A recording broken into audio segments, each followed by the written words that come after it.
मुंबईतील BKCमध्ये मेट्रोचं काम सुरू होतं आणि पहाटेच्या सुमारास आपण जर समोर बघितलं जी क्रेन आहे ती उलटली आहे, कारण की ह्याच ठिकाणी मेट्रोचे जे गर्डर आहेत ते टाकण्याचं काम सुरू होतं आणि त्या संदर्भात पहाटे ह्या कामाला सुरुवात झाली होती. मात्र अचानकपणे गर्डर बसवताना ही जी क्रेन आहे आपण बघू शकतो, ही क्रेन अचानकपणे उलटली आणि ती समोरच्या गर्डरवर पडलेली आहे. सध्या तिला हटवण्याचं काम सध्या सुरू आहे. मात्र हा जो रस्ता आहे मुख्य रस्ता आहे, कारण की BKCहून मुंबईकडे जाणारा रस्ता आहे आणि तो आता पूर्णपणे बंद झाला आहे.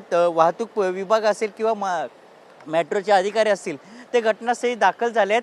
मात्र समोरची जर आपण दृश्य जर पाहिली तर समोर गर्डर बसवण्याचं काम सुरू होतं आणि अचानकपणे जी क्रेन आहे ती अचानकपणे त्या गर्डरवर उलटली आहेत. गर्डर बसवण्याचं काम हे पहाटे सुरू केलं होतं आणि ह्या पहाटेच्या सुमारास हा मोठा अपघात झाला. मात्र ह्यामध्ये कोणत्याही प्रकारची जीवितहानी झाली नाही.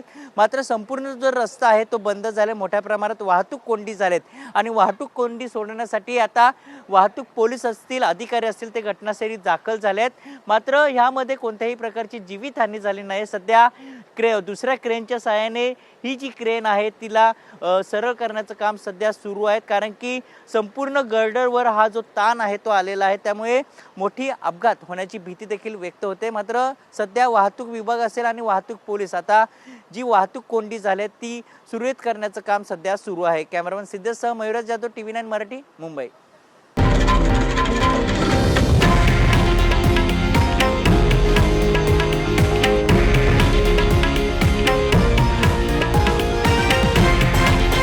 हे आहे देशातील नंबर 1 न्यूज नेटवर्क आणि आपण पाहत आहात TV9 मराठी, एकमेव.